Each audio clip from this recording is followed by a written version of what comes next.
International politics में एक line है जो पूरी दुनिया का सिस्टम एक्सप्लेन करती है। स्टेट सिर्फ नो परमानेंट फ्रेंड्स और एनिमीज, ओनली परमानेंट इंटरेस्ट। आज हम रियल इवेंट्स, नंबर और एग्जाम्पल के साथ देखेंगे कि कैसे ये स्टेटमेंट थ्योरी नहीं रियलिटी है। स्टेट इमोशंस पे नहीं चलती, स्टेट इंटरेस्ट पे चलती है। इंटरेस्ट का मतलब होता है security, economy, power, survival.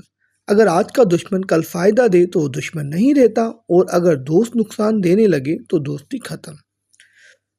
Case study, US और अफगानिस्तान। 1980 की दहाई में अफगानिस्तान में अमेरिका और तालिबान का आइडियोलॉजिकल एंसेस्टर्स एक साइड पर था।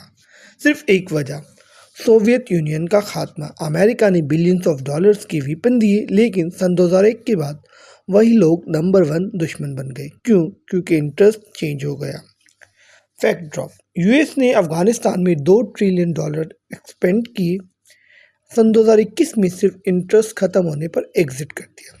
चाइना और यूएस। अमेरिका और चाइना आज स्ट्रैटेजिक राइवल थे, लेकिन एक शॉकिंग फैक्ट सुनो।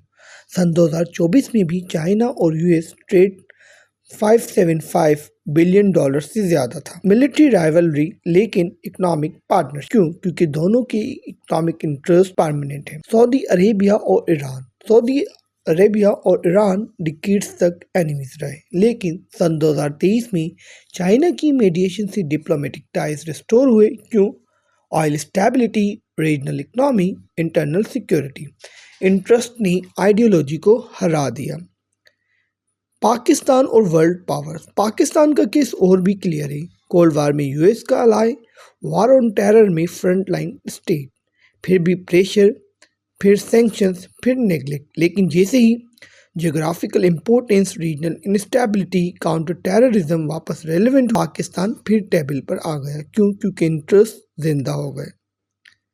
इसलिए इंटरनेशनल पॉलिटिक्स में दोस्ती और दुश्मनी का मतलब सिर्फ एक है, फ़ायदा या नुकसान। जो स्टेट अपना इंटरेस्ट समझ लेती है वो ही सरवाइव करती है, और जो इमोशंस में डिसीजन लेती रहती है वो हिस्ट्री बन जाती है।